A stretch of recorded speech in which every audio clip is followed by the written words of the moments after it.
La lutte contre le dérèglement climatique est l'enjeu majeur du XXIe siècle. Le changement de nos habitudes concernant nos moyens de transport a un rôle primordial. Encore trop de véhicules individuels comme les voitures sont utilisés pour les trajets quotidiens. L'utilisation de moyens de transport propres tels que le vélo sont donc à encourager, notamment dans les villes. Mais quelles solutions existent pour développer l'utilisation du vélo en ville ? Nous sommes allés dans la ville d'Angoulême, dans le département de la Charente, à la rencontre de Thierry Pierre et Marc Béjot, deux bénévoles de l'association Vélocité de l'Angoumois. Cette association a pour objectif d'augmenter le nombre de cyclistes réguliers sur l'ensemble de l'agglomération du Grand Angoulême. Et pour ça, on s'est donné deux missions pour tenir cet objectif. Une première mission qui est d'aider les élus et les techniciens à comprendre l'intérêt des déplacements doux, notamment à vélo pour nous. Et de l'autre côté, on fait ce qu'on appelle des animations, dont la finalité est de sensibiliser le public à la solution vélo comme moyen de déplacement en ville. Au niveau des collectivités, ma principale activité en tant que président de l'association, c'est d'aider les communes à développer des aménagements cyclables.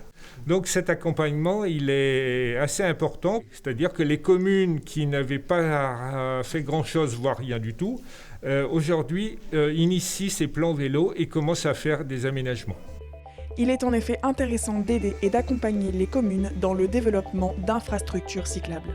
Une autre initiative également très pertinente, qui touchera cette fois-ci directement les cyclistes, c'est celle de l'association Cyclofficine d'Angoulême. Nous sommes allés à leur rencontre. Alors ici, vous êtes à la Cyclofficine d'Angoulême, qui est une association d'autoréparation de vélos participatif et solidaire, où les gens peuvent venir ici et réparer leur propre vélo avec des pièces détachées d'occasion qu'on a un peu partout dans les locaux. Du coup, on est une association, donc on travaille avec des bénévoles. On a une salariée quand même. Et sinon, on travaille surtout sur le prix libre. Avec le prix libre, donc l'adhésion est à prix libre, les vélos sont à prix libre, les réparations sont à prix libre.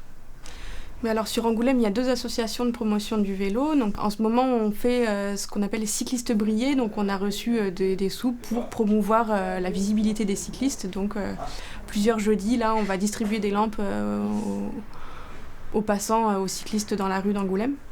Aujourd'hui, on arrive à peu près à 2/3 de cyclistes qui sont correctement éclairés, 1/3 qui ne le sont pas. L'important, c'est d'être vu, parce que le cycliste, quoi qu'on dise, reste vulnérable. Sur l'éventail des moyens de transport utilisés pour les déplacements quotidiens, seuls 12% des Français sont des cyclistes. À nous de faire évoluer les consciences en développant l'utilisation du vélo afin de préserver l'environnement.